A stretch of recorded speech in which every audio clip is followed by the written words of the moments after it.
so there seemed to be some criticisms aimed Sakura's way about how she failed to stab Obito's eye and how she liked Sasuke only for his looks. I'd like to tackle these now since I feel they are a bit unfair. Firstly, Sakura not stabbing Obito's eye. Let's go to that very sequence in the manga and see what we find. This is relatively simple actually. Sakura was just about to stab Obito's eye, only to be interrupted by Madara's surprise attack, and it wasn't Sakura who teleported herself away from the scene. It seems to me that Obito was the one that teleported Sakura away from the scene. Additionally, despite the urgency of the matter, it was Obito, not Sakura, who was doing more of the delaying and postponing with his constant talking. Observe this sequence for example, wherein Obito does much more of the talking and delaying on how the eye was dangerous and needed stabbing. Of course, it's necessary that Obito do some amount of talking. He needed to give Sakura direction after all, especially since the two of them were on very shaky ground and Sakura surely would not be too ready to listen to the words or instructions of a recent enemy. Additionally, Sakura didn't seem to know or understand the dangers of the Rinnegan and therefore did not understand the true urgency of the matter. So would I blame Sakura for allowing the Rinnegan to fall into Madara's hands? Kind of. It's not like she would have foreseen Madara's sneak attack here. At most, her saying "I know" here slowed down things, but not as much as Obito having to take the time to explain everything. That and things appear to happen so suddenly in the space of just a few panels. Sakura is readying a strike right before Madara jumps in with an attack, prompting Obito to teleport Sakura away. I feel I should emphasize that this was Obito teleporting Sakura away. This is not Sakura running away from having to stab Obito's eye. Now, for the next criticism, Sakura liking Sasuke only for his looks. And so what? Most people when meeting other people, the very first thing they're going to notice is their looks and if that person is good looking or not. It's only natural that they become attracted to that person to some degree. Actually, the criticism goes much further than that. I've seen many say Sakura's attraction was only physical. She only liked Sasuke for his looks. You know who doesn't back up that claim? Sakura herself. Let's examine some instances where Sakura is fangirling over Sasuke and see if Sasuke's looks ever come up. When she's sitting alone thinking of Sasuke, Sasuke's looks don't come up.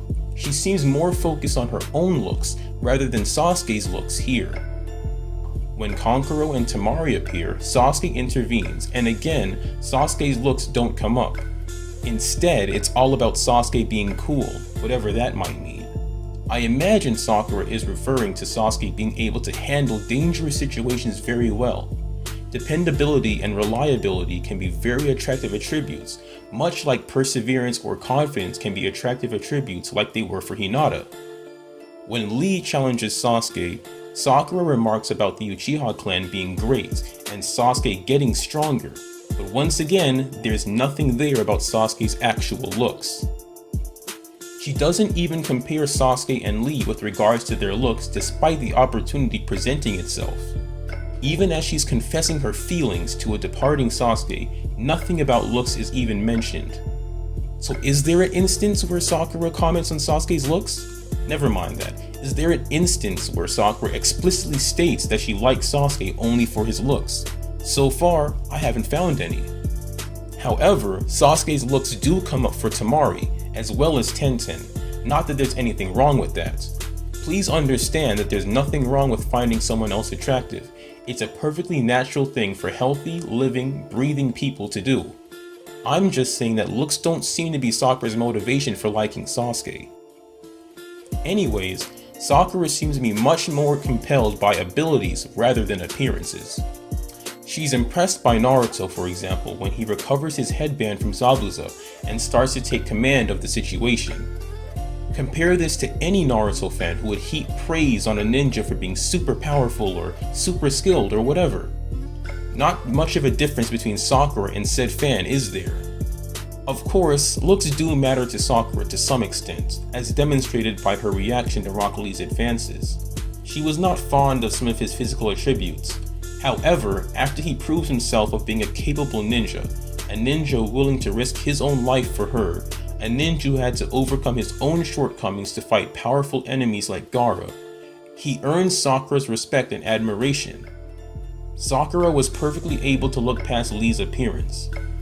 So where do people get the idea that Sakura only likes Sasuke for his looks? If I had to guess, I would say it's a simple matter of people listening to the hearsay. The internet said it, so it must be true. Of course, this is how falsehoods propagate. People's unwillingness to exercise even the slightest bit of skepticism leads them to believe that which just isn't true. And why do people care all that much to begin with? Naruto is not a romance manga. Sakura liking Sasuke isn't supposed to be super deep, nor is it the focus of the series. This series is about fighting ninjas, not about flirting ninjas. In my search for an instance of Sakura commenting on Sasuke's looks, I came up empty-handed. Is there an instance where Sakura comments on Sasuke's looks? I certainly didn't find one. And even if there is, there's really nothing wrong with it. There are plenty of people in both fiction and real life who like other people in part because of their looks. Hey, there are plenty of people who like Hinata for her boobs, just saying. Anyways, what do you guys think? Let me know in the comments below. And like always, thank you for watching.